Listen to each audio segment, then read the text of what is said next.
तो चलिए आज की चर्चा एक बहुत ही दिलचस्प सवाल से शुरू करते हैं। किसी भी चुनौती को पूरा करने के लिए जो हिम्मत चाहिए वो आती कहाँ से है? और क्या उस हिम्मत के स्रोत को ही मतलब नियम तोड़ने का एक जरिया माना जा सकता है? हाँ, बिल्कुल, यही सवाल। तो कहानी की शुरुआत होती है एक बहुत ही ठंडी सुबह से। कड़कड़ाती ठंड। बादशाह अकबर दरबार में आते हैं और एक घोषणा करते हैं। एक चुनौती? हाँ, एक चुनौती। वो कहते हैं अगर कोई इस ठंड में पूरी रात नदी में खड़ा रह जाए तो उसे 100 सोने के सिक्के मिलेंगे। देखिए, यहीं से कहानी का मंच तैयार होता है। एक बादशाह का महज एक ऐलान किसी गरीब इंसान के लिए जिंदगी और मौत का सवाल बन सकता है। शर्तें बहुत कठिन हैं। और इनाम बहुत बड़ा। और जैसा कि अक्सर होता है, एक गरीब आदमी ये चुनौती स्वीकार कर लेता है। उसे पैसों की सख्त जरूरत रही होगी। वो पूरी रात उस बर्फीले ठंडे पानी में कांपता हुआ खड़ा रहता है और सुबह किसी तरह दरबार में इनाम लेने पहुंचता है। ये सोचना भी मुश्किल है, वो शारीरिक सहन शक्ति की एक पराकाष्ठा थी। बिल्कुल। अकबर भी हैरान थे। उन्होंने पूछा, तुमने ये कैसे किया? इतनी हिम्मत कहाँ से आई?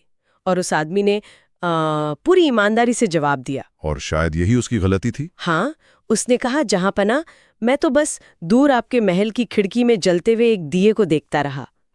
बस उसी के लौ से मुझे हिम्मत मिलती रही। और यही कहानी का पहला मोड़ आता है, बादशाह के नजरिए का, वो असली टेस्ट। बादशाह कहते हैं, ओह, तो तुमने उस दिए की गर्मी ली? ये तो धोखा है। एक मिनट, तुम्हें इनाम नहीं मिलेगा। ये तो तर्क ही बड़ा अजीब है। मीलों दूर एक दिए की लौ से किसी को शारीरिक गर्मी कैसे मिल सकती है? वही तो, ये सिर्फ एक मनोवैज्ञानिक सहारा था। बिल्कुल। यहाँ तर्क की एक बहुत दिलचस्प उलझन है। बादशाह ने मनोवैज्ञानिक हिम्मत, जो कि एक भावना है, उसे भौतिक गर्मी, जो कि ऊर्जा है, उसके बराबर मान लिया। मतलब ये तो दो अलग अलग चीजों की तुलना हो गई। हाँ, इसे तर्कशास्त्र में झूठी समानता का भ्रम कह सकते हैं। लेकिन यहाँ एक और चीज काम कर रही है, वो है अधिकार का पूर्वाग्रह, मतलब अथॉरिटी बायस। अच्छा। बादशाह को लगता है कि चूंकि ये तर्क उन्होंने दिया है तो ये सही ही होगा। उनका पद उनके तर्क पर हावी हो गया। तो उस गरीब आदमी की सारी मेहनत पर पानी फिर गया। वो बेचारा रोने लगा। हाँ। और तब कहानी में बीरबल की एंट्री होती है। और देखिए, बीरबल सीधे सीधे बादशाह से बहस नहीं करते, जो शायद कोई और करता। नहीं। और यही बीरबल की असली बुद्धिमानी है। वो जानते थे कि अगर उन्होंने बादशाह के तर्क को सीधे चुनौती दी तो ये बादशाह के अहंकार की लड़ाई बन जाएगी। हाँ, बात तर्क की नहीं, इज्जत की हो जाती। सही कहा। इसलिए बीरबल ने लड़ाई का मैदान ही बदल दिया। उन्होंने बस इतना कहा, जहां पना कल मेरे घर खिचड़ी की दावत पर आइए। उस वक्त तो सब हैरान हुए होंगे कि इस अन्याय के बीच खिचड़ी की दावत का क्या मतलब। बिल्कुल, क्योंकि वो एक वैचारिक युद्ध के लिए एक नया मैदान तैयार कर रहे थे, एक अनुभव तैयार कर रहे थे। तो अगले दिन अकबर बीरबल के घर पहुंचते हैं और वहां एक बहुत ही अजीब नजारा देखते हैं। क्या देखते हैं? बीरबल ने एक बहुत ऊंचे बांस पर खिचड़ी की हांडी टांग रखी है। बहुत ऊंचे? हाँ, और उसके कई फुट नीचे जमीन पर एक छोटी सी आग जल रही है। ये तो बड़ा ही बेतुका इंतजाम है। बिल्कुल। ये देखकर अकबर खुद को रोक नहीं पाते। वो पूछते हैं, बीरबल, ये क्या मजाक है? इतनी दूर आग से खिचड़ी कैसे पकेगी? और बस यही वो पल था जिसका बीरबल को इंतजार था। उन्होंने बादशाह को बहस में शामिल होने के लिए मजबूर कर दिया, वो भी बादशाह के अपने बनाए नियमों पर। इसे एक तरह का प्रयोगात्मक तर्क कह सकते हैं। आप दूसरे को बताते नहीं कि वो गलत है, आप उन्हें उस गलती का अनुभव कराते हैं। बिल्कुल। तो अकबर के सवाल पर बीरबल मुस्कुराते हैं और ठीक वही तर्क दोहराते हैं जो अकबर ने उस गरीब आदमी के लिए इस्तेमाल किया था। क्या कहते हैं वो? बीरबल कहते हैं, जहां पना क्यों नहीं पकेगी? जब महल की खिड़की का एक छोटा सा दिया नदी में खड़े आदमी को गर्मी दे सकता है, तो ये आग भी इस हांडी में खिचड़ी जरूर पका देगी। वाह!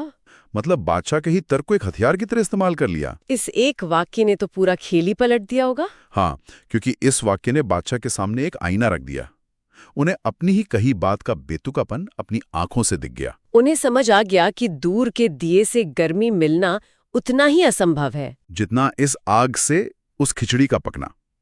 बीरबल में बादशाह की झूठी समानता के भ्रम को एक और ज्यादा हास्यास्पद झूठी समानता बनाकर तोड़ दिया। और अच्छी बात यह है कि बादशाह को अपनी गलती का एहसास हो जाता है। हाँ, ये भी मानना होगा कि ये रणनीति सिर्फ इसलिए काम कर गई क्योंकि बादशाह अकबर सीखने और अपनी गलती मानने को तैयार थे। ये उनकी महानता भी दिखाता है। ये भी सही है। तो वो तुरंत उस गरीब आदमी को बुलवाते हैं और उसे 100 सोने के सिक्के इनाम में दे देते हैं। न्याय हो जाता है। और कहानी का अंत भी बहुत दिलचस्प है। अकबर हंसते हुए बीरबल से कहते हैं, बीरबल, तुम्हारी खिचड़ी ने तो हमें भी पका दिया। और पूरा दरबार ठहाकों से गूंज उठता है। इस मजाक से माहौल हल्का हो गया और बादशाह अपनी गरिमा बनाए रखते हुए अपनी गलती स्वीकार कर पाए। सही कहा। बीरबल ने न सिर्फ न्याय दिलाया बल्कि ये भी सुनिश्चित किया कि शासक की गरिमा बनी रहे। उन्होंने टकराव को एक समाधान में बदल दिया। ये एक कला है। तो अगर हम इस पूरी चर्चा को समेटें तो पहला और सबसे बड़ा सबक क्या है? मेरे हिसाब से सबसे बड़ा सबक कानून के शब्द बनाम कानून की आत्मा का है। Letter of the law versus spirit of the law. अच्छा, बादशाह ने नियम के शब्दों को पकड़ा जबकि बीरबल ने उसकी आत्मा यानी उसके इरादे को।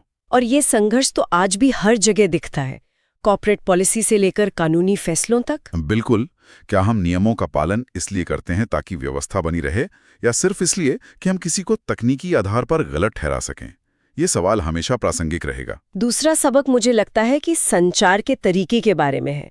सीधी बहस हमेशा सबसे अच्छा रास्ता नहीं होती। हाँ, बीरबल का प्रयोगात्मक तर्क दिखाता है कि किसी को अनुभव के जरिए सिखाना उपदेश देने से कहीं ज्यादा असरदार हो सकता है। क्योंकि जब व्यक्ति खुद नतीजे पर पहुंचता है तो वो बदलाव ज्यादा स्थायी होता है ना? सही बात है। बीरबल ने बादशाह को एक जवाब नहीं दिया, उन्होंने बादशाह को सही सवाल पूछने पर मजबूर कर दिया। और सही सवाल पूछना ही अक्सर जवाब खोजने की दिशा में पहला कदम होता है। तो ये कहानी हमारे लिए एक बहुत ही दिलचस्प सवाल भी छोड़ जाती है। क्या?